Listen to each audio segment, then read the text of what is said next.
VB Days உடைய next product இந்த cookery dope 14 இன்ச்சில் ஆரம்பிச்சு 24 இன்ச்சஸ் வரைக்கும் 6 சைஸ்ல இருக்கும். உள்பக்கம் ஸ்டீல், வெளிப்பக்கம் ஸ்டீல், நடுவில் வந்து அலுமினியம். ஸோ சூடு ஈவனா ஸ்ப்ரெட் ஆயிடும், சீக்கிரமா குக் ஆகும். 50 வருஷத்துக்கு நான் கேரண்டி கொடுக்குறேன் உங்களுக்கு, எதுவுமே ஆகாது. ஜனவரி 1ஆம் தேதி we are launching it. vbdays.com நீங்க ப்ரீ புக் பண்ணலாம். ஜனவரி 15ஆம் தேதியிலிருந்து the products will be dispatched. இதை வந்து சிங்கிள் பீஸாவும் வாங்கலாம். VB Days வாங்குங்க, சமைங்க, ஜமாய்ங்க.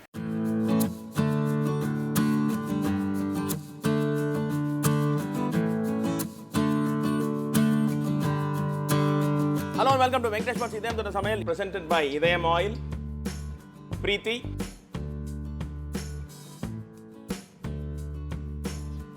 and Paris Sugar. Paris outside, Nambika inside. இனி ஒரு பயங்கர பாரம்பரியமான ஒரு ரெசிபிங்க.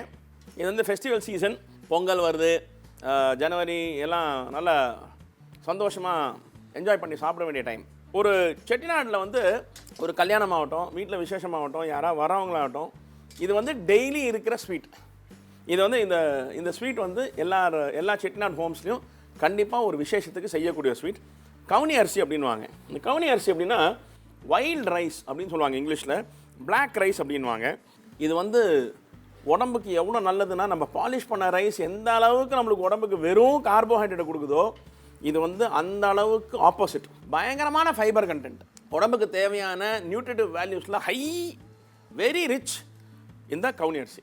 செட்டிநாட்டில் இது வந்து ரொம்ப ரொம்ப பாப்புலர். இந்த கவுனி அரிசி வச்சு பொங்கல் மாதிரி ஒன்று பண்ணுவாங்க, கொஞ்சம் நச்சான இருக்கும், கவுனி அரிசி அப்படின்வாங்க. அது பேரே கவுனி அரிசி. அதை வேக வச்சு வெள்ளெல்லாம் போட்டு, தேங்காய் துருவி போட்டு, ஏலக்காய் பொடி போட்டு, குங்குமப்பூ வச்சு கொடுத்துருவாங்க. அது வந்து ஒரு சக்கரை பொங்கலுக்கு ஈக்குவலாக இருக்குது. கவுனி அரிசி ஹல்வான்னு சொல்லி ஒன்று இருக்குது. அது வந்து வேர்ல்டு ஓவர் ரொம்ப ஃபேமஸ். ஆனால் கரெக்டாக செய்யணும். அதை வந்து அந்த மெஷர்மெண்ட் மிஸ் ஆகாமல் இதை செஞ்சால் இது மாதிரி ஒரு ஸ்வீட் வந்து, இது மாதிரி ஒரு ஹல்வா வந்து அடிச்சிக்க. திருநெல்வேலி எப்படி திருநெல்வேலி ஹல்வா ஃபேமஸோ அது மாதிரி செட்டிநாடு ரீஜனில் இந்த கவுனி அரிசி ஹல்வா ஃபேமஸுங்க. ரொம்ப ரொம்ப ஃபேமஸ். நம்ம மேங்களூர்லாம் வந்து மேங்களூர் உடுப்பி சைடில் கோதுமை ஹல்வா ரொம்ப ஃபேமஸ். அதே மாதிரி இந்த கவுனி அரிசி ஹல்வா வந்து செட்டிநாடு ரீஜன் ரொம்ப ஃபேமஸ்.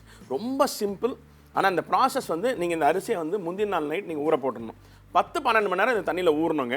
இந்த கவுனி அரிசியை நல்லா வாஷ் பண்ணிவிட்டு தண்ணியில் நல்லா முங்கி இருக்கிற அளவுக்கு தண்ணி ஊற்றி இதை நல்லா சோக் பண்ணி வச்சுருங்க. 10-12 ஹவர் இது தண்ணியில் ஊறட்டும். அதுக்கப்புறமா தண்ணியை வடிச்சிட்டு இது மாதிரி வச்சிங்க. இதோட கணக்கு எப்படின்னா, நல்லா நான் தண்ணியை ஃபுல்லாக வடிச்சிட்டேன். இப்போ நல்லா ஊற வச்ச தண்ணி நான் வடிச்சிட்டேன். இங்கே நான் 250 கிராம் அரிசியை ஊற போட்டேன். இந்த 250 கிராம் அரிசிக்கு 500 ml தண்ணி, 1க்கு 2. அந்த கணக்கில் இப்போ நம்ம மிக்சியில் போட்டு இதை ஃபைன் மாவாக அரைக்க போகிறோம். சரிங்களா? பாருங்கள், இதில் இந்த அரிசியை போட்டு, இது ஒரே வாட்டி போட முடியாது, 250 கிராம். ஸோ பாதியாக போடலாம். இந்த 250 கிராம் இருந்தது இல்லைங்களா, அதில் பாதி போட்டிருக்கேன், 125 கிராம். அந்த 125 கிராமுக்கு ஒரு 250 ml தண்ணி, 250 ml வாட்டர். 125 கிராம் அரிசி, 250 ml தண்ணி போட்டு இதை ஒரு ஃபைன் பேஸ்ட்டாக அரைக்கிறோம்.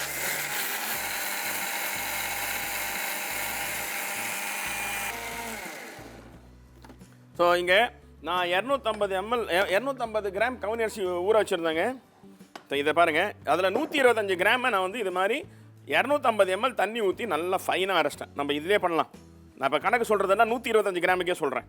125 கிராம் கவுனி அரிசி, 250 ml தண்ணி ஊற்றி இது மாதிரி அரைச்சிட்டோம். ஓகேங்களா? இங்கே இந்த பேஸ்ட் ரெடியாக இருக்குது. இங்கே அடுப்பை பற்ற வச்சு ஒரு 100 ml தண்ணி, அந்த தண்ணி நல்லா பாயில் வரட்டும். இங்கே நான் வந்து பாரிஸ் ஜாகரி வச்சுருக்கேன். இதை நான் டைரெக்டாக யூஸ் பண்ண போகிறேன். இதை வடிகட்ட வேண்டிய அவசியம் இல்லை. No debris, one of the best products of Parry. இந்த ஜாகரி யூஸ் பண்ண நீங்கள் கருப்பட்டி வெல்லம் யூஸ் பண்ணிக்கலாம், இல்லை நீங்கள் ரெகுலர் ஜாகரி கூட யூஸ் பண்ணலாம். ஆனால் அந்த கருப்பு வெள்ளமாக இருக்கிறத பார்த்து கலர் நல்லா வரும். அந்த மாதிரி டார்க் ப்ரௌனில் இருக்கிற வெல்லம் வாங்க, வெள்ளை வெல்லம் வாங்கிடாதீங்க. மண்டை வெல்லம் யூஸ் பண்ணுறதா இருந்தால் கூட நல்லா பாகு வெல்லமாக வாங்கிக்கோங்க, டார்க் ப்ரௌன் கலரில் இருக்கட்டும். இங்கே நான் இந்த வெல்லம் வந்து 500 கிராம் பேக்கெட்டில் 125 கிராம் அரிசி நான் போட்டிருக்கேன். 125ல் 150 கிராம் வெல்லம் இந்த கொதிக்கிற தண்ணியில் போடுறேன்.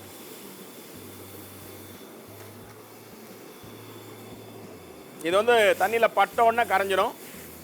வித்தின் 5 மினிட்ஸ் பாகு கன்சிஸ்டன்சி வந்துடும். பாருங்கள், கலர் எவ்வளோ டார்க் ப்ரௌனாக இருக்குது. அப்சல்யூட்லி ஒரு மண் பருக்க கூட இருக்காது.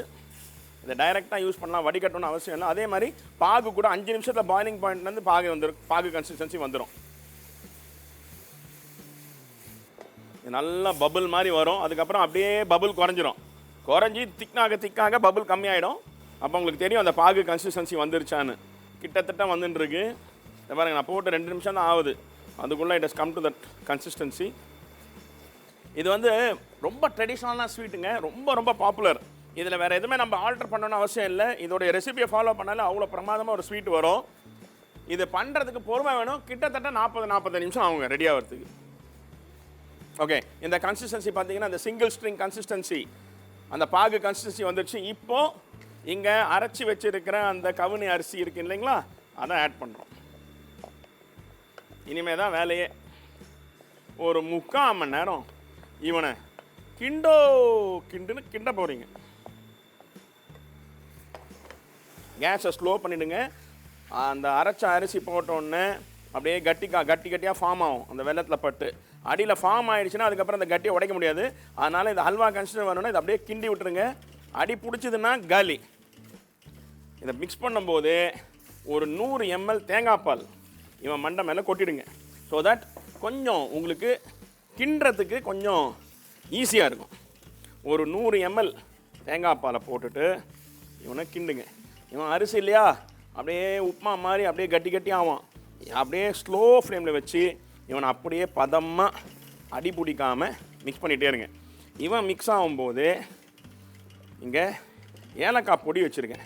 அவனை ஒரு டீஸ்பூன் மண்டையில் கொட்டி இவனை மிக்ஸ் பண்ணி இவனை கையிலேயே வச்சிங்க. இவன் யாருன்னா என் பெஸ்ட்டு ஃப்ரெண்டு நெய். இவனை 5 நிமிஷத்துக்கு ஒரு வாட்டி இது மாதிரி மண்டை மேலே கொட்டி வேக வைக்க போகிறோம். இவனை ஊற்றினோடனே என்ன ஆகும்னா இவன் ஒட்டிக்க மாட்டான், ஒழுங்காக வேகுவான். பச்சை ஸ்மெல்லாம் போய் நெய் ஸ்மெல் வர ஆரம்பிக்கும். அடி பிடிக்காத மாதிரி இவனை பொறுமையாக கிண்டுங்க. தேங்காய் பாலும் நெய்யும் போட்டோடனே இது மாதிரி ஒரு ஹல்வா கன்சிஸ்டன்சிக்கு அவன் வந்துடுவான். ஆனால் வந்துட்டான்னு சொல்லி கேஸை ஆஃப் பண்ணிடாதீங்க. ஸ்லோ ஃப்ளேமில் வச்சு கையை மாற்றி கிண்டின்னு இருங்க. இது மாதிரி நீங்கள் ஒரு 1/2 மணி நேரத்துக்கு இன்னும் கிண்டணும். ஏன்னா இது பச்சையாக நம்ம வந்து அரைச்ச அரிசி.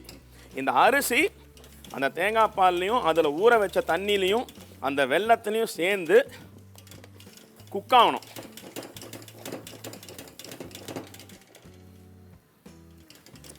இது செய்யும்போது உங்களுக்கு கஷ்டமாக தோணும். ஆனால் செஞ்சு முடித்த பிறகு சாப்பிட்டீங்கன்னு வச்சுங்க, டா அப்படின்னு இருக்கும். பாருங்கள், போட்ட நெய்யெல்லாம் காணாமல் போயிடுச்சு. திருப்பி கொட்டுங்க மண்டை மேலே ஒரு 4 டேபிள் ஸ்பூன் நெய்.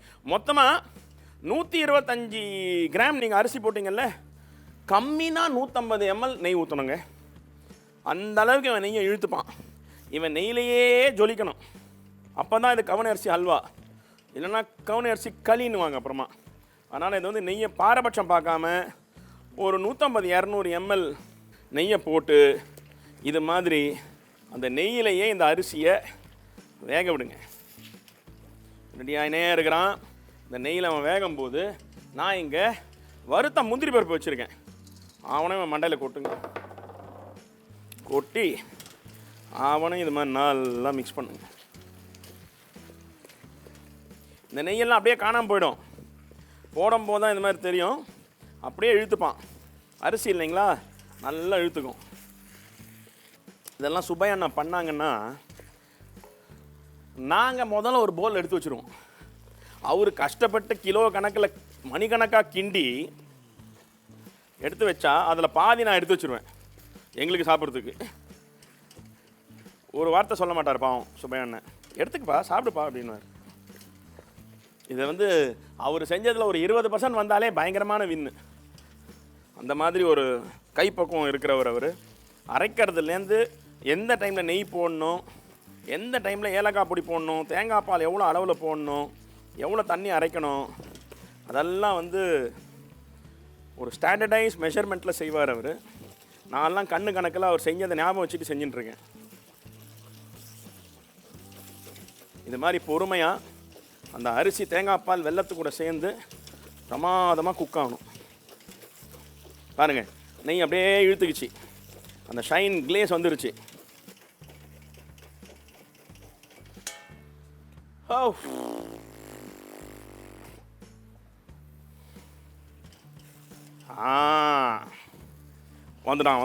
வந்துட்டான். வாடா. இது மாதிரி அடி பிடிக்காமல் இவனா கிண்டணுங்க. நெய்யில் வெந்து மேலே வந்து அப்படியே ஒரு பாலிஷ் வரும் பாருங்க. சும்மா கருப்பு எம்ஜிஆர் மாதிரி ஜொலிக்கணும். இது நம்ம போட்ட நெய் அப்படியே வெளியில் ஊஸ் அவுட் ஆகும். அந்த அரிசி குக்கான பிறகு நம்ம போட்ட நெய் அப்படியே வெளியே ஊஸ் அவுட் ஆகும். இதை பாருங்கள் நெய் வருது பாருங்கள் வெளியில். அப்படின்னா ஹல்வா குக் ஆகிடுச்சின்னு அர்த்தம். அவ்வளோதாங்க, நெய் வெளியில் விட்டுருச்சு. இதை நல்லா மிக்ஸ் பண்ணி கேஸ் ஆஃப் பண்ணிவிடுங்க. நெய் விட்டோன்னே கேஸ் ஆஃப் பண்ணுங்க. அது அப்படியே கிளேசி ஆகிடும்.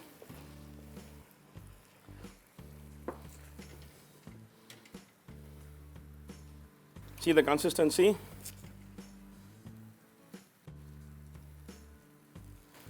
ஆஹா, அந்த ஏலக்காய் ஃப்ளேவர், தேங்காய் பாலில் அந்த அரிசி குக்காக இருக்கிற விதம், டேஸ்ட்டு நாஸ்டி பகர். First fellow.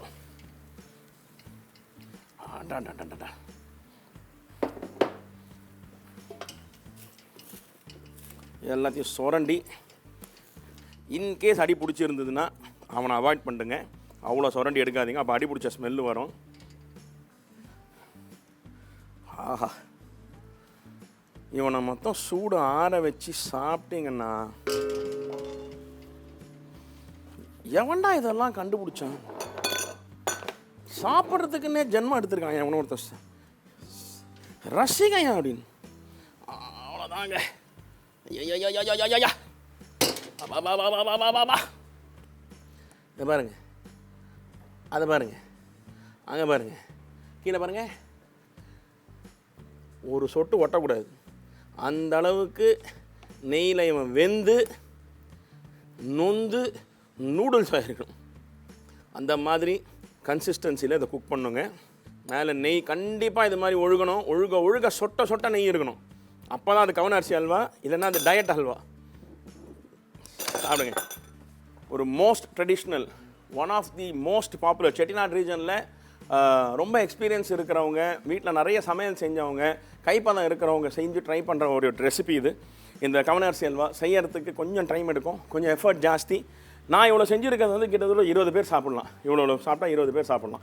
நீங்கள் செய்யும் போது 4 பேர் 5 பேர் செய்யும் போது ஒரு 50 கிராம் அரிசி ஊற வச்சு அரைச்சி கொஞ்சம் தேங்காய் பால் போட்டு ஒரு 80-100 கிராம் வெல்லம் போட்டு 75 100 கிராம் இருக்க வெல்லம் போட்டு கொஞ்சம் ஏலக்காய் பொடி போட்டு ஒரு 50 ml 75 ml நெய்யை ஊற்றி மெதுவாக பொறுமையாக கிண்டி இது மாதிரி செஞ்சு பழகுங்க. ஆன அளவுக்கு நான்ஸ்டிக்கில் பண்ணாதீங்க. நான்ஸ்டிக்கில் பண்ணால் ஈஸி, ஒட்டாமல் வரும். ஆனால் நம்ம அந்த அளவுக்கு கிண்ணும் போது அந்த நான்ஸ்டிக்கோடைய லேயர் அந்த ஃபுட்டில் வரதுக்கு வாய்ப்பு இருக்குது. ஸோ ஆன அளவுக்கு ஸ்டீல் பாத்திரத்தில் இல்லை பித்தளை பாத்திரத்தில் செய்யுங்க, ரொம்ப நல்லா வரும். அவங்கெல்லாம் பித்தளை பாத்திரத்தில் செய்வாங்க கவனி அரிசி ஹல்வா. செம்பில் செய்வாங்க, உள்ள கலாய் பூசி இருக்கும், அந்த பாத்திரத்தில் செய்வாங்க. ஒரு ஃபென்டாஸ்டிக் கவன அரிசி ஹல்வா சுபையண்ணா கிச்சன்லேருந்து உங்களுக்காக from the kitchen of Chettinad. இதயம் தொட்ட சமையல். சாப்பிடுங்க, சந்தோஷமாக இருங்க.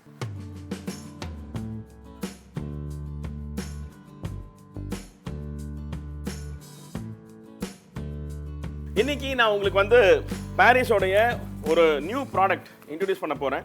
பாரிஸோடைய சுகர் கம்பெனி ஸ்வீட் கேர் அப்படின்னு சொல்லி ஒரு சுகர். இது வந்து நத்திங் கிரேட். இது வந்து ரெகுலர் சுகர், பட் இது வந்து என்ஹான்ஸ்ட். இது வந்து they've induced natural ingredients which reduces GI, அதாவது லோ ஜிஐ அப்படின்னா கிளைசமிக் இண்டெக்ஸ்னு ஒன்று இருக்குங்க. இந்த கிளைசமிக் இண்டெக்ஸ் எதுக்கு நான் உங்களுக்கு சொல்கிறேன் அப்படின்னா, டயபெட்டிஸ் வர்றதுக்கு மோஸ்ட் இம்பார்ட்டன்ட் ரீசன் வந்து நம்ம சாப்பிட்ற ஃபுட்டு. இப்போ நம்ம எது சாப்பிட்டாலும் அது பிரேக்ஸ் டவுன் இன்ட்டு சுகர். நீங்கள் ரைஸ் சாப்பிட்டா கூட அது பிரேக்ஸ் டவுன் இன்ட்டு சுகர். அந்த சுகர் நம்ம உள்ளே போன உடனே நம்ம உடம்புல பேன்க்ரியாஸ்னு ஒரு பார்ட் இருக்குது, அது வந்து இன்சுலின் சுரக்கும். அந்த இன்சுலினும் நம்ம சாப்பிட்ட சுகரும் சேர்ந்து பேர்ன் ஆகி நம்மளுக்கு எனர்ஜி கொடுக்கும். ஸோ நம்ம அந்த இன்சுலின் வர்ற அளவுக்கு சர்க்கரை சாப்பிட்ருந்தா அதுக்கும் இதுக்கும் சரியாக போயிடும். சப்போஸ் நம்ம சாப்பிட்ட சாப்பாடில் சர்க்கரை ஜாஸ்தி இருந்தால், சுகர் கண்டென்ட் ஜாஸ்தி இருந்ததுன்னா இன்சுலின் பத்தாது. இன்சுலின் அந்த சுகரை சேர்ந்து பேர்ன் அவுட் ஆகி எனர்ஜி ஆகி பாக்கி இருக்கிற சுகர் நம்ம பிளட் ஸ்ட்ரீமில் சுகராகவே இருக்கும். அதனால தான் நம்மளுக்கு வந்து கோயிங் ஃபார்வர்ட் கொஞ்சம் வருஷம் கழிச்சு நம்மளுக்கு டயபெட்டிஸ் அப்படின்ற வியாதி வருது. இது ஒன் ரீசன். இது ஒரு reason to get diabetes. Life style modification இருக்குது, செடென்ட்ரி லைஃப் ஸ்டைல் இருக்குது, ஹெரிடிட்ரியாக வர்ற டயபெட்டிஸ் இருக்குது, இது மாதிரி நிறைய இருக்குது டயபெட்டிஸ். இது என்ன பண்ணுன்னா, இதில் ஆம்லா நெல்லிக்காய் இருக்குங்களா, நெல்லிக்காய், சினமன் அப்படின்னா பட்டை, இஞ்சி, அதுக்கப்புறம் பாமகிரானட் மாதுளம்பழம், இது மாதிரி நேச்சுரல் இன்க்ரீடியன்ஸ், இந்த நேச்சுரல் இன்க்ரீடியன்ஸ்லேருந்து எடுத்து ஃபோர்ட்டிஃபை பண்ணி அதை இந்த சுகரில் இன்டியூஸ் பண்ணியிருக்காங்க. இது வந்து ரொம்ப மைக்ரோ லெவலில் பண்ணியிருப்பாங்க. இந்த சர்க்கரை சாறு இருக்குங்களா, கரும்புலேருந்து சாறு எடுத்து இதை சுகர் பண்ணுறதுக்கு முன்னாடி அந்த ஸ்டேஜில் இந்த இன்க்ரீடியன்ஸ் எல்லாம் ஆட் பண்ணி இதை வந்து உடம்பு நமக்கு உள்ளே போன உடனே அந்த கிளைசமிக் இண்டெக்ஸ் அப்படின்றது ஒரே வாட்டி ஷூட் ஆகாது. இப்போ ஒரு நார்மல் லேமேன் டேர்ம்ஸில் சொன்னோன்னா கிளைசமிக் இண்டெக்ஸ் வந்து 60க்கு கீழே இருக்கணும். 60க்கு கீழே இருந்தால் நல்லாயிருக்கும், உடம்புக்கு நல்லது. டயபெட்டிஸ் வர்றதை கொஞ்சம் தள்ளி போடும். நம்ம சாப்பிட்ட உடனே யூஸ்வலாக இருக்கிற சுகரில் சாப்பிட்ற பொருளில் இருக்கிறது வந்து இமீடியட்டாக கிளைசமிக் இண்டெக்ஸ் 80க்கு போயிடும். இந்த சுகரில் glycemic index 42 to 48. So anything that is below 50, 55 is good. எதுக்கு குட் அப்படின்னா டயபெட்டிஸ் வராமல் இருக்கிறதுக்கு குட். இது வந்து டயபெட்டிஸ்க்கு மருந்து கிடையாது, டயபெட்டிஸ் வராமல் இருக்கிறதுக்கு மருந்து கிடையாது. இது சுகர் ஃப்ரீயோ ஆஸ்பர்டைம் வச்சு கெமிக்கல் ப்ராடக்டில் பண்ண பொருள் கிடையாது, சர்க்கரையை சப்ஸ்டியூட் பண்ணுறது கிடையாது.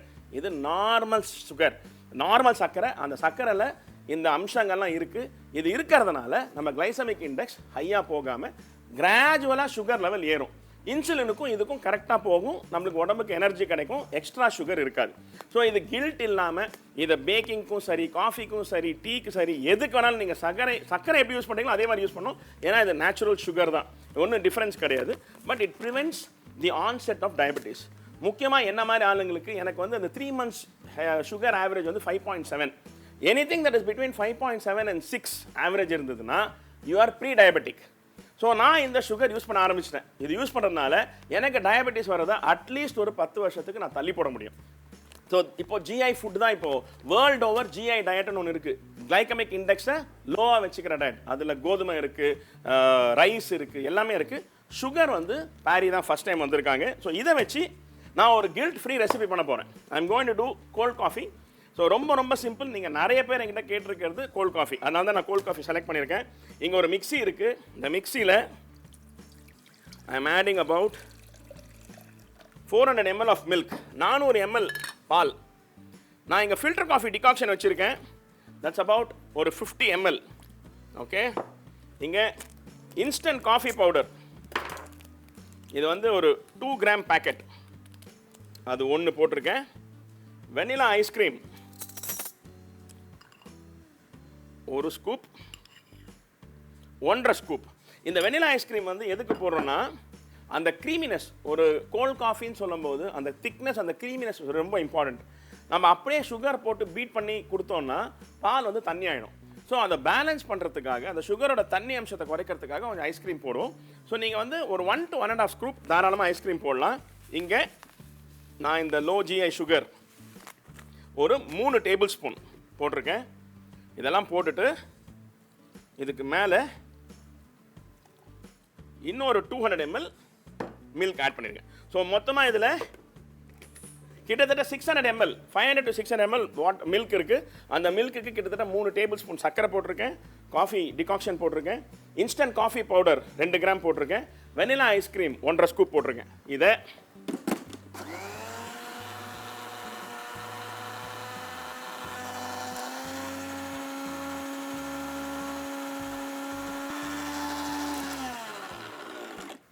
இது மாதிரி மிக்ஸியில் நல்லா பீட் பண்ணுங்க.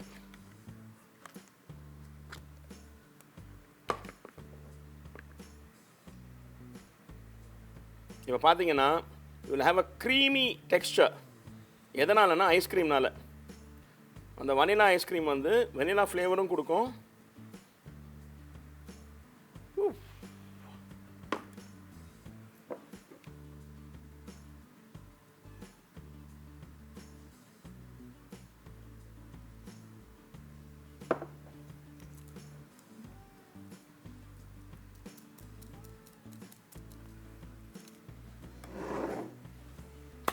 ரொம்ப சிம்பிள். நீங்கள் எல்லோரும் கேட்டது, நிறைய பேர் என்கிட்ட கேட்டது கோல்ட் காஃபி குழந்தைங்களுக்கு ரொம்ப பிடிக்கும், எனக்கு ஹோட்டலில் சர்வ் பண்ணுற மாதிரி அந்த கோல்ட் காஃபி வேணும். அந்த இன்ஸ்டன்ட் காஃபி பவுடரும் அந்த வெனிலா ஐஸ்கிரீமோட திக்னஸ் தான் ஒரு 5 star ஹோட்டலுடைய கோல்ட் காஃபியோட சீக்ரெட். ஸோ இனிலேருந்து உங்கள் வீட்லேயும் கில்ட் ஃப்ரீயாக பாரிஸோடைய ஸ்வீட் கேர் சுகர் வச்சு நீங்களும் உங்கள் குழந்தைங்களுக்கு தாராளமாக கோல்ட் காஃபி பண்ணி கொடுக்கலாம், என்ஜாய் பண்ணலாம்.